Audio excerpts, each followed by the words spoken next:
Hello everyone, welcome back. ನಾನು ಮೊನ್ನೆ share ಮಾಡಿದ್ದ ಲಂಚ್ ಬಾಕ್ಸ್ ಐಡಿಯಾಸ್ ಮತ್ತು ದಿಢೀರ್ ರೆಸಿಪೀಸ್ ನಿಮಗೆಲ್ಲ ತುಂಬ ಇಷ್ಟ ಆಗಿದೆ. ಕಮೆಂಟ್ಸಲ್ಲೆಲ್ಲ ತುಂಬ ಒಳ್ಳೆ ಫೀಡ್ಬ್ಯಾಕ್ ಬಂದಿದೆ.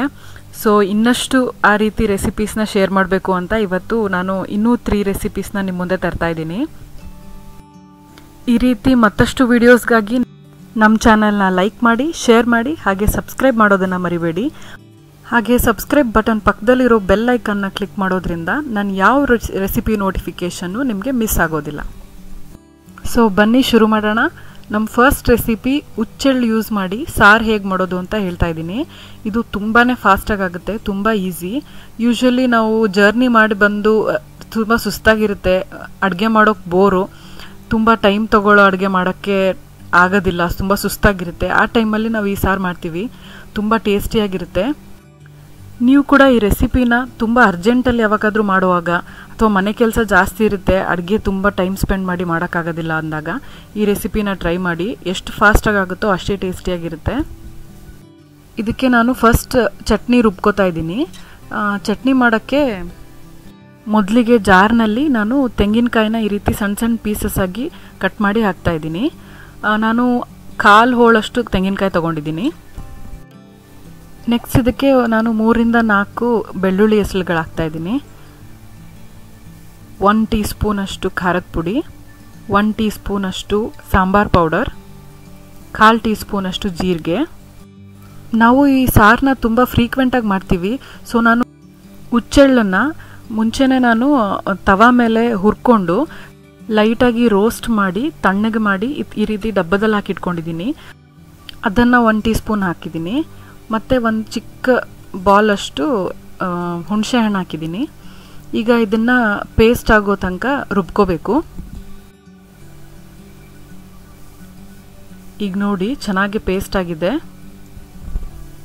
ರುಬ್ಬೋವಾಗ ನಿಮಗೆ ಎಷ್ಟು ಬೇಕೋ ಅಷ್ಟು ನೀರು ಹಾಕ್ಕೊಂಡು ಸ್ವಲ್ಪ ಚೆನ್ನಾಗಿ ನುಣ್ಣಗಾಗೋವರೆಗೂ ರುಬ್ಕೊಳ್ಳಿ. ನೋಡಿ ನಾನು ಚಟ್ನಿ ರೆಡಿ ಮಾಡ್ಕೊಳ್ಳೋ ಅಷ್ಟೊತ್ತಿಗೆ ಅನ್ನ ಕೂಡ ರೆಡಿ ಆಯಿತು ಕುಕ್ಕರಲ್ಲಿ. ಈಗ ನಾನು ಈ ಚಟ್ನಿಗೆ ಒಗ್ಗರಣೆ ಹಾಕ್ತಾಯಿದ್ದೀನಿ. ಒಗ್ಗರಣೆಗೆ 1 ಟೇಬಲ್ ಸ್ಪೂನಷ್ಟು ಎಣ್ಣೆಗೆ 1 ಟೀ ಸ್ಪೂನ್ ಸಾಸಿವೆ ಮತ್ತು ಒಂದು 5-6 ಎಲೆಯಷ್ಟು ಕರಿಬೇವಿನ ಸೊಪ್ಪು, ಸ್ವಲ್ಪ ಹಿಂಗು, 1 ದೊಡ್ಡ ಈರುಳ್ಳಿನ ಈ ರೀತಿ ಸಣ್ಣ ಸಣ್ಣದಾಗಿ ಹೆಚ್ಚಿಟ್ಕೊಂಡಿದ್ದೀನಿ, ಅದನ್ನು ಹಾಕಿದ್ದೀನಿ. ಈಗ ನಾನು ಈ ಈರುಳ್ಳಿನ ಒಗ್ಗರಣೆಯಲ್ಲಿ ಸ್ವಲ್ಪನೇ ಬಾಡಿಸ್ಕೊತಾ ಇದ್ದೀನಿ. ಇದು ತುಂಬ ಸಾಫ್ಟ್ ಆಗೋವರೆಗೂ ಫ್ರೈ ಮಾಡಬಾರ್ದು. ಈರುಳ್ಳಿ ಈ ಸಾರಲ್ಲಿ ಬಾಯಿಗೆ ಸಿಕ್ಕರೆ ತುಂಬ ಟೇಸ್ಟಿ ಅನಿಸುತ್ತೆ. ಸೊ ತುಂಬ ಹುರಿದ್ಬಿಟ್ರೆ, ತುಂಬ ಫ್ರೈ ಆದರೆ ಸಾಫ್ಟ್ ಆಗಿಬಿಡುತ್ತೆ, ಬಾಯಿಗೆ ಸಿಗೋದಿಲ್ಲ, ಅವಾಗ ಚೆನ್ನಾಗಿರೋದಿಲ್ಲ. ಸೊ ನಾನು ಉಪ್ಪು ಹಾಕಿದ್ದೀನಿ, ರುಚಿಗೆ ಎಷ್ಟು ಬೇಕೋ ಅಷ್ಟು, ಸ್ವಲ್ಪ ಅರಿಶಿನದ ಪುಡಿ. ಇನ್ನೂ 1 ನಿಮಿಷ ನಾನು ಈರುಳ್ಳಿನ ಫ್ರೈ ಮಾಡ್ತಾಯಿದ್ದೀನಿ. ನಾನು ಫ್ಲೇಮ್ನ ಫುಲ್ ಮಿನಿಮಮ್ ಇಟ್ಟಿದ್ದೀನಿ, ಈರುಳ್ಳಿ ಬೇಗ ಸಾಫ್ಟ್ ಆಗಬಾರ್ದು ಅಂತ. ಈಗ ಚೆನ್ನಾಗಿ ಹುರ್ಕೊಂಡು ಆಗಿದೆ. ಇದರಲ್ಲಿ ನಾನು ರುಬ್ಬಿಟ್ಕೊಂಡಿರೋ ಚಟ್ನಿ ಹಾಕ್ತಾಯಿದ್ದೀನಿ. ಈಗ ಈ ಚಟ್ನಿ ಒಗ್ಗರಣೆಯಲ್ಲಿ ಹಸಿ ವಾಸನೆ ಹೋಗೋವರೆಗೂ ಫ್ರೈ ಮಾಡ್ಕೋಬೇಕು. ಮಿಕ್ಸಿಗೆ ಸ್ವಲ್ಪ ನೀರು ಹಾಕಿ ಅದರಲ್ಲಿ ಇನ್ನೂ ಮಿಕ್ಕಿರೋ ಚಟ್ನಿ ಜೊತೆ ಚೆನ್ನಾಗಿ ಮಿಕ್ಸ್ ಮಾಡಿ ಆ ನೀರು ಕೂಡ ನಾನು ಇದಕ್ಕೆ ಹಾಕ್ತಾಯಿದ್ದೀನಿ. ಕೆಲವೊಬ್ಬರಿಗೆ ಸಾರು ಗಟ್ಟಿ ಇದ್ದರೆ ಇಷ್ಟ ಆಗುತ್ತೆ, ಇನ್ನು ಕೆಲವೊಬ್ಬರಿಗೆ ನೀರಿದ್ರೆ ಇಷ್ಟ ಆಗುತ್ತೆ. ಸೊ ಅವ್ರವ್ರ ಟೇಸ್ಟಿಗೆ ತಕ್ಕನಾಗೆ ನೀರನ್ನ ಎಕ್ಸ್ಟ್ರಾ ಹಾಕ್ಕೋಬೋದು, ಇಲ್ಲ ಕಡಿಮೆನೂ ಮಾಡ್ಬೋದು. ನಮ್ಮಿಬ್ರಿಗೂ ಸ್ವಲ್ಪ ಗಟ್ಟಿ ಸಾರು ಇಷ್ಟ, ಅದಕ್ಕೆ ನೀರು ಕಡಿಮೆ ಹಾಕ್ತಿದ್ದೀವಿ. ಸೊ ನಿಮ್ಮ ಮನೆಯಲ್ಲಿ ಯಾವ ಥರ ರುಚಿ ಇಷ್ಟಪಡ್ತಾರೆ ಅದಕ್ಕೆ ತಕ್ಕನಾಗೆ ನೀವು ನೀರು ಆ್ಯಡ್ ಮಾಡ್ಕೋಬೋದು. ಈಗ ಮಸಾಲೆ ಚೆನ್ನಾಗಿ ಫ್ರೈ ಆಗಿದೆ, ಹಸಿ ವಾಸನೆ ಎಲ್ಲ ಹೋಗಿದೆ. ಸೊ ಇದು ಒಂದೇ ಒಂದು ಕುದಿ ಬರೋ ಅಷ್ಟು ಕುದಿಸಿದ್ರೆ ಸಾಕು, ತುಂಬ ಹೊತ್ತು ಕುದಿಸ್ಬಾರ್ದು, ಯಾಕಂದರೆ ಕಾಯಿ ಹಾಕಿರ್ತೀವಲ್ಲ, ಜಾಸ್ತಿ ಕುದಿಸೋಕೆ ಹೋಗ್ಬಾರ್ದು. ಇದು ತುಂಬ ಗಟ್ಟಿ ಆಯಿತು ಅನಿಸ್ತು. ಸೊ ನಾನು ಇನ್ನೊಂಚೂರು ನೀರು ಆ್ಯಡ್ ಮಾಡ್ತಾಯಿದ್ದೀನಿ.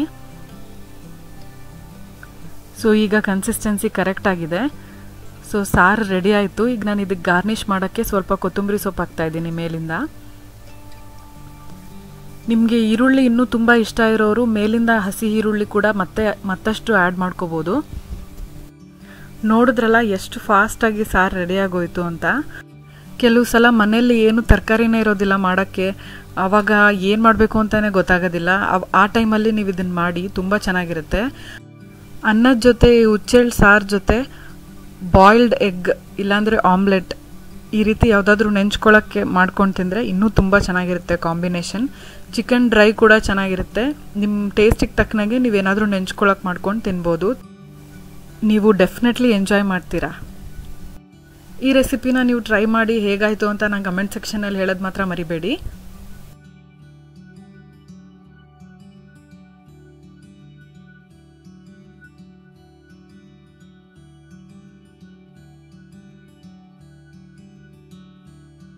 ನಮ್ಮ ನೆಕ್ಸ್ಟ್ ರೆಸಿಪಿ ಮಿಕ್ಸ್ಡ್ ತರಕಾರಿ ಪಲ್ಯ. ಇದರಲ್ಲಿ ಎಣ್ಣೆ ತುಂಬ ಕಡಿಮೆ ಯೂಸ್ ಆಗುತ್ತೆ. ಸೊ ಡಯಟ್ ಕಾನ್ಷಿಯಸ್ ಇರೋರ್ಗೂ ತುಂಬ ಒಳ್ಳೆಯದು. ಸೊ ಬನ್ನಿ ನೋಡೋಣ ಹೇಗೆ ಮಾಡೋದು ಮಿಕ್ಸ್ ತರಕಾರಿ ಪಲ್ಯ ಅಂತ. ಈಗ ನಾನು ಒಂದು ಕುಕ್ಕರಲ್ಲಿ ಎಣ್ಣೆ ಹಾಕ್ತಾ ಇದ್ದೀನಿ. ಒಗ್ಗರಣೆಗೆ 1 ರಿಂದ 2 ಟೀ ಸ್ಪೂನಷ್ಟು ಹಾಕಿದ್ರೆ ಸಾಕು. ಈಗ ಇದಕ್ಕೆ ಸಾಸಿವೆ,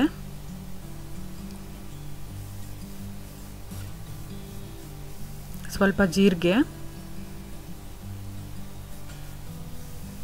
ಕರಿಬೇವಿನ ಸೊಪ್ಪು, ಸ್ವಲ್ಪ ಹಿಂಗು ಮತ್ತು ಒಂದು ಸಣ್ಣ ಈರುಳ್ಳಿ ಹೆಚ್ಚಿಟ್ಕೊಂಡಿದ್ದು ಹಾಕ್ತಾ ಇದ್ದೀನಿ. ಈಗ ಇದನ್ನು ಒಗ್ಗರಣೆಯಲ್ಲಿ ಚೆನ್ನಾಗಿ ಫ್ರೈ ಮಾಡ್ಕೋಬೇಕು.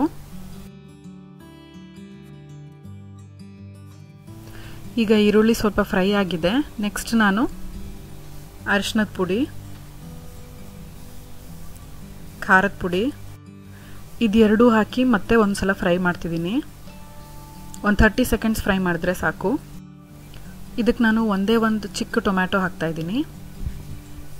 ತುಂಬ ಸಣ್ಣದಾಗಿ ಕಟ್ ಮಾಡಬೇಕು ಅಂತ ಏನಿಲ್ಲ, ರಫಾಗಿ ಕಟ್ ಮಾಡಿದ್ರೂ ನಡೆಯುತ್ತೆ, ಯಾಕಂದರೆ ಎಲ್ಲ ಮೆಲ್ಟ್ ಆಗಿ ಹೋಗುತ್ತೆ ಟೊಮ್ಯಾಟೊ. ಸೊ ಈಗ ಟೊಮ್ಯಾಟೊ ಕೂಡ ಇದೇ ರೀತಿ 1 ರಿಂದ 2 ನಿಮಿಷ ಫ್ರೈ ಮಾಡ್ಕೋತಾ ಇದ್ದೀನಿ.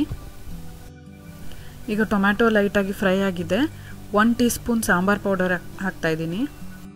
ಇದು ಕೂಡ ಒಂದು 30 ಸೆಕೆಂಡ್ಸ್ ಅಷ್ಟು ಫ್ರೈ ಮಾಡಿಕೊಂಡು ನೆಕ್ಸ್ಟ್ ನಾನು ವೆಜಿಟೇಬಲ್ಸ್ ಹಾಕ್ತೀನಿ. ನಿಮ್ಗೆ ಇಷ್ಟ ಬಂದಿದ್ದ ತರಕಾರಿ ಹಾಕ್ಬೋದು. ನಾನು ಆಲೂಗಡ್ಡೆ, ಕ್ಯಾರೆಟ್, ಬೀನ್ಸ್ ತೊಗೊಂಡಿದ್ದೀನಿ. ಬದನೆಕಾಯಿ ಕೂಡ ಹಾಕ್ಬೋದು, ಗೋಬಿ ಕೂಡ ಹಾಕ್ಬೋದು. ನಿಮ್ಗೆ ಇಷ್ಟ ಬಂದಿದ್ದ ತರಕಾರಿ ಹಾಕ್ಬೋದು. ಬಟಾಣಿ ಕೂಡ ಹಾಕ್ಬೋದು. ಮನೇಲಿ ಯಾವ ತರಕಾರಿ ಅವೈಲೇಬಲ್ ಇರುತ್ತೋ ಅದನ್ನೆಲ್ಲನೂ ಆ್ಯಡ್ ಮಾಡಿ ಚೆನ್ನಾಗಿ ಮಸಾಲೆಯಲ್ಲಿ ಮಿಕ್ಸ್ ಮಾಡಿ 1 ರಿಂದ 2 ನಿಮಿಷ ಈ ರೀತಿ ಫ್ರೈ ಮಾಡ್ಕೊಳ್ಳಿ. ಎಲ್ಲ ತರಕಾರಿಗೂ ನಮ್ಮ ಈರುಳ್ಳಿ ಮತ್ತು ಟೊಮ್ಯಾಟೊ ಮಸಾಲೆ ಚೆನ್ನಾಗಿ ಕೋಟ್ ಆಗೋವರೆಗೂ ಈ ರೀತಿ ಮಿಕ್ಸ್ ಮಾಡ್ಕೊಳ್ಳಿ. ಇದು ಚಪಾತಿ ಜೊತೆ ತಿನ್ನೋ ಪಲ್ಯ ಆದ್ರಿಂದ ಸ್ವಲ್ಪ ಡ್ರೈ ಇದ್ದರೆ ಚೆನ್ನಾಗಿರುತ್ತೆ. ಸೊ ನಾನು ನೀರನ್ನ ತುಂಬ ಕಡಿಮೆ ಹಾಕಿದ್ದೀನಿ. ಒಂದು 1/4 ಕಪ್ಪಷ್ಟು ಹಾಕಿದ್ದೀನಿ. ತರಕಾರಿ ಬೇಯೋಕ್ಕೆ ಎಷ್ಟು ಬೇಕೋ ಅಷ್ಟೇ. ಜಾಸ್ತಿ ನೀರು ಹಾಕಿದ್ರೆ ತುಂಬ ನೀರಾಗಿಬಿಡುತ್ತೆ, ಟೇಸ್ಟ್ ಚೆನ್ನಾಗಿರಲ್ಲ. ನಾವು ಸ್ವಲ್ಪ ಡಯಟ್ ಕಾನ್ಷಿಯಸ್ ಇರೋದ್ರಿಂದ ಕಾಯಿ ತುರಿನ ಅವಾಯ್ಡ್ ಮಾಡ್ತಾ ಇದ್ದೀನಿ. ಈ ಸ್ಟೇಜಲ್ಲಿ ನೀವು ಕಾಯಿ ತುರಿನ ಆ್ಯಡ್ ಮಾಡ್ಕೋಬೋದು. ನಾನೀಗ ಕುಕ್ಕರ್ನ ಮುಚ್ಚಿ ಒಂದೇ ಒಂದು ವಿಸಿಲ್ ಹೊಡಿಸ್ತಿದ್ದೀನಿ. 1 ವಿಸಿಲ್ಗೆ ತರಕಾರಿ ಚೆನ್ನಾಗಿ ಬೆಂದ್ಬಿಡುತ್ತೆ. ಕೆಲವ್ರಿಗೆ ತುಂಬ ಸಾಫ್ಟ್ ಬೇಕು ಅಂತ ಅಂದರೆ 2 ವಿಸಿಲ್ ಹೊಡ್ಸ್ಕೋಬೋದು. ಕ್ರಂಚಿಯಾಗಿದ್ದರೆ ಚೆನ್ನಾಗಿರುತ್ತೆ ವೆಜಿಟೇಬಲ್ಸು. ಸೊ ನಾನು ಒಂದೇ ವಿಸಿಲ್ ಹೊಡಿಸ್ತಿದ್ದೀನಿ. ಈಗ 1 ವಿಸಿಲ್ ಆಯಿತು. ಕುಕ್ಕರ್ ಪ್ರೆಷರ್ ಕೂಡ ಇಳಿದಿದೆ. ಈಗ ನೋಡೋಣ ತರಕಾರಿ ಎಲ್ಲ ಬೆಂದಿದೆಯಾ ಅಂತ. ತರಕಾರಿ ಚೆನ್ನಾಗಿ ಬೆಂದಿದೆ. ವಾಸನೆ ಕೂಡ ಚೆನ್ನಾಗಿ ಬರ್ತಿದೆ, ಘಮ ಘಮ ಅಂತ. ಕೊನೆಗೆ ಒಂದು ಸಲ ಚೆನ್ನಾಗಿ ಮಿಕ್ಸ್ ಮಾಡಿಬಿಟ್ಟು ಗಾರ್ನಿಷ್ ಮಾಡೋಕ್ಕೆ ನಾನು ಕೊತ್ತಂಬರಿ ಸೊಪ್ಪು ಹಾಕ್ತಾ ಇದ್ದೀನಿ. ದಿಢೀರ್ ಅಡುಗೆ ಮಾಡುವಾಗ ಕೊತ್ತಂಬರಿ ಸೊಪ್ಪು ಕಟ್ ಮಾಡಿ ಹಾಕೋದೆಲ್ಲ ತುಂಬ ಟೈಮ್ ತೊಗೊಳುತ್ತೆ. ಸೊ ನಾನು ಈ ರೀತಿ ಫಾಸ್ಟಾಗಿ ಅಡುಗೆ ಮಾಡುವಾಗ ಸಿಸರ್ಸ್ ಯೂಸ್ ಮಾಡಿ ಕೊತ್ತಂಬರಿನ ಕಟ್ ಮಾಡ್ತೀನಿ. ಇದರಿಂದ ತುಂಬ ಟೈಮ್ ಸೇವ್ ಆಗುತ್ತೆ. ನೀವು ಕೂಡ ಕಿಚನಲ್ಲಿ ಈ ರೀತಿ ಒಂದು ಚಿಕ್ಕ ಕತ್ತರಿ ಇಟ್ಕೊಂಡಿರಿ, ತುಂಬ ಹೆಲ್ಪ್ ಆಗುತ್ತೆ. ಈಗ ಕೊತ್ತಂಬರಿ ಹಾಕಿ ಇನ್ನೊಂದು ಸಲ ಮಿಕ್ಸ್ ಮಾಡ್ತಾ ಇದ್ದೀನಿ. ನೋಡಿದ್ರಲ್ಲ ಎಷ್ಟು ಈಸಿಯಾಗಿ, ಎಷ್ಟು ಫಾಸ್ಟಾಗಿ ತರಕಾರಿ ಪಲ್ಯ ರೆಡಿ ಆಯಿತು. ಇದು ಚಪಾತಿ, ರೊಟ್ಟಿ ಯಾವುದ್ರ ಜೊತೆಗಾದರೂ ತಿನ್ಬೋದು. ತುಂಬ ಟೇಸ್ಟಿಯಾಗಿರುತ್ತೆ. ಡೆಫಿನೆಟ್ಲಿ ನೀವು ಟ್ರೈ ಮಾಡಿ ಹೇಗಿತ್ತು ಅಂತ ನನಗೆ ಕಮೆಂಟ್ ಸೆಕ್ಷನಲ್ಲಿ ಹೇಳೋದು ಮರಿಬೇಡಿ.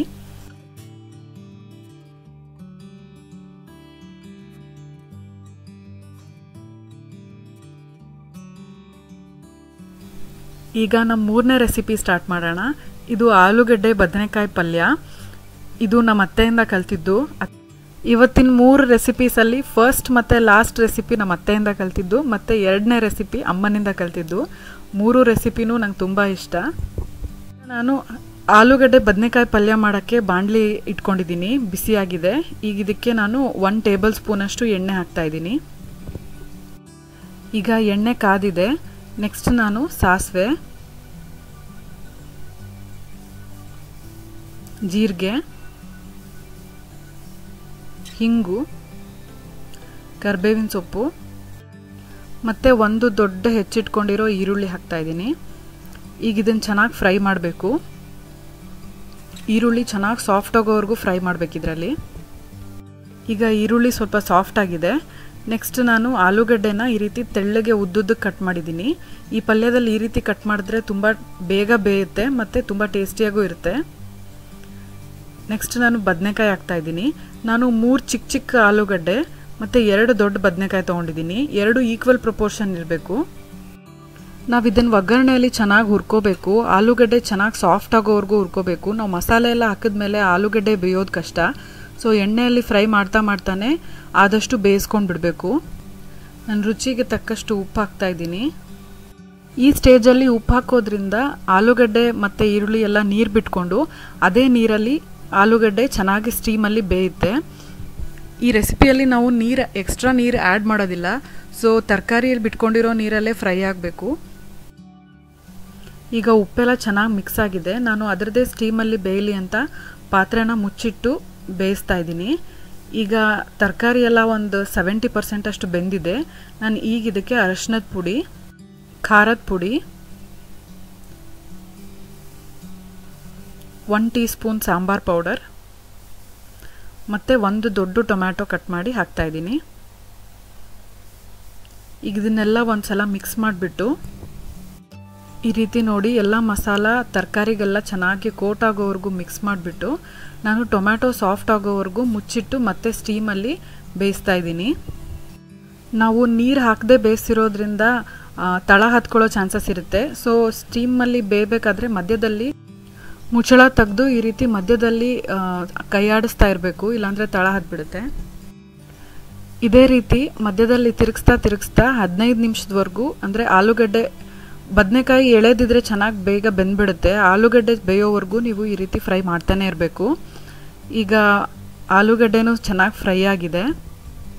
ಲಾಸ್ಟ್ 5 ನಿಮಿಷ ಮುಚ್ಚಿಡ್ತಾ ಇದ್ದೀನಿ. ಸೊ ಈಗ ಕಂಪ್ಲೀಟಾಗಿ ಕುಕ್ ಆಗಿದೆ. ತುಂಬ ಚೆನ್ನಾಗಿ ವಾಸನೆ ಬರ್ತಾ ಇದೆ. ಪಲ್ಯ ಕೂಡ ರೆಡಿ ಆಯಿತು. ಈಗ ಇದಕ್ಕೆ ನೀವು ಗಾರ್ನಿಷ್ ಮಾಡೋಕ್ಕೆ ಕೊತ್ತಂಬರಿ ಸೊಪ್ಪು, ಕಾಯಿ ತುರಿ ಏನಾದರೂ ಹಾಕ್ಕೋಬೋದು. ನಾವು ಆ್ಯಸ್ ಯೂಶ್ವಲ್ ಡಯಟ್ ಕಾನ್ಷಿಯಸ್ ಅಂತ ಕಾಯಿ ತುರಿ ಹಾಕ್ತಾ ಇಲ್ಲ. ನಾವು ಕಾಯಿ ತುರಿ ತಿನ್ನೋದೇ ಇಲ್ಲ ಅಂತ ಏನಿಲ್ಲ. ಕೆಲವು ಡಿಶಸಲ್ಲಿ ಅವಾಯ್ಡ್ ಮಾಡ್ಬೋದು ಅಂದರೆ ಮಾಡ್ತೀವಿ. ಕೆಲವು ಡಿಶಸಲ್ಲಿ ಕಾಯಿ ತುರಿನೇ ಮೇಯ್ನ್ ಇರುತ್ತೆ. ಫಾರ್ ಎಕ್ಸಾಂಪಲ್ ಇವತ್ತು ಮಾಡಿದ ಫಸ್ಟ್ ಡಿಶಲ್ಲಿ ಸಾರಲ್ಲಿ ಕಾಯಿ ತುರಿ ಇಂಪಾರ್ಟೆಂಟು, ಅವಾಗ ಹಾಕಲೇಬೇಕು, ಅವಾಗ ಹಾಕ್ತೀವಿ. ನೀವು ಅಷ್ಟೊಂದು ಡಯಟ್ ಕಾನ್ಷಿಯಸ್ ಇಲ್ಲ ಅಂದರೆ ಇದಕ್ಕೆ ಕಾಯಿ ತುರಿ ಹಾಕಿ ತುಂಬ ಟೇಸ್ಟಿಯಾಗಿರುತ್ತೆ. ಹೇಗಿತ್ತು ಇವತ್ತಿನ 3 ಈಸಿ ಇನ್ಸ್ಟಂಟ್ ರೆಸಿಪೀಸ್? ನಿಮಗೆಲ್ಲ ಇಷ್ಟ ಆಗಿದೆ ಅನ್ಕೋತೀನಿ. See you all in my next video. Bye.